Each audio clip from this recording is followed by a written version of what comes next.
આજે અમે તમને 3 એવી ભૂલ અંગે જણાવી રહ્યા છે જેના કારણે તમારે જીવનમાં પૈસાની અછત ભોગવવી પડે છે અને હાથમાંથી જતા રહે છે। આજે બધા ધન, સુખ અને સંપત્તિ માટે મહેનત કરે છે, સવારથી લઈને સાંજ સુધી વિચારે છે કે પૈસા ક્યાંથી આવે, જરૂરિયાત પૂરી થાય, ઘર ચાલતું રહે, પરંતુ ઘણી વખત પૈસા આવે છે પરંતુ ટકતા નથી, કારણ કે આપણે અજાણ્યામાં અમુક ભૂલો કરી દઈએ છીએ જેનાથી ધન દૂર થઈ જાય છે। તો ચાલો જાણીએ એ 3 મોટી ભૂલો અંગે જેને જલ્દીમાં જલ્દી સુધારી દેવી જોઈએ। નાણાકીય સ્થિરતા જાળવવા માટે કેટલીક મહત્વપૂર્ણ બાબતો ધ્યાનમાં રાખવી ખૂબ જ મહત્વપૂર્ણ છે। ચોક્કસ દિવસો અને સમય લીધેલા નાણાકીય નિર્ણયોની લાંબા ગાળાની અસર થઈ શકે છે। આ આદતોમાં થોડો ફેરફાર કરીને આર્થિક સ્થિતિમાં સુધારો લાવી શકાય છે। મંગળવારે લોન લેવી। મંગળવારનો સંબંધ મંગળ ગ્રહ સાથે છે। આ દિવસે કોઈપણ પ્રકારની લોન લેવી કે કોઈ નાણાકીય દસ્તાવેજ પર સહી કરવી યોગ્ય નથી। જો તમે મંગળવારે લોન લો છો તો તે લોન તમને લાંબા સમય સુધી પરેશાન કરશે। દેવાના બોજમાંથી બહાર નીકળવું મુશ્કેલ બની જાય છે। ઉપાય: જો તમારે કોઈની પાસેથી લીધેલી લોન પરત કરવી હોય તો મંગળવારે પરત કરો। જો તે મહિનામાં એકવાર હોય તો પણ મંગળવારે થોડું થોડું ચૂકવવાનું શરૂ કરો। આ દેવું ઝડપથી ચૂકવાઈ જશે। શુક્રવારે કોઈને પૈસા ન આપો।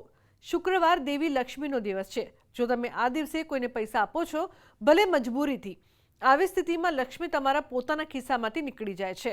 ઉપાય: શુક્રવારે કોઈને પૈસા ઉધાર ન આપો અને આ દિવસે પૈસા પાછા ન આપો। જો તે ખૂબ જ મહત્વપૂર્ણ છે તો શનિવાર સુધી રાહ જુઓ।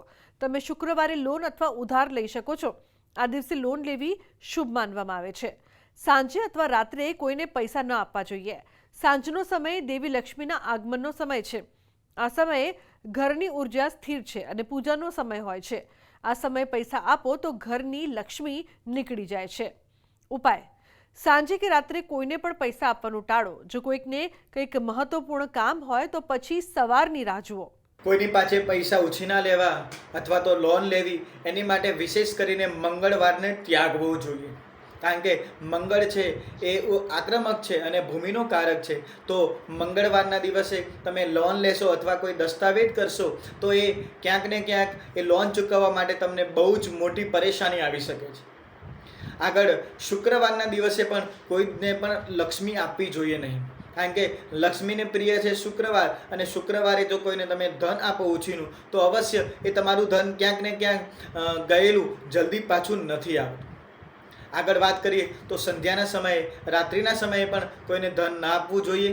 જ્યાં સુધી જે રાત્રિનો સમય છે એ સ્થિર કાળ છે, અને એ જો એવા સમયમાં આપણને કોઈને ધન આપીએ તો અવશ્ય ને અવશ્ય આપણા ઘરમાંથી પણ ક્યાંક ને ક્યાંક લક્ષ્મી જતી રહે છે અને એ લક્ષ્મીજીની કૃપા આપણને પ્રાપ્ત થતી નથી।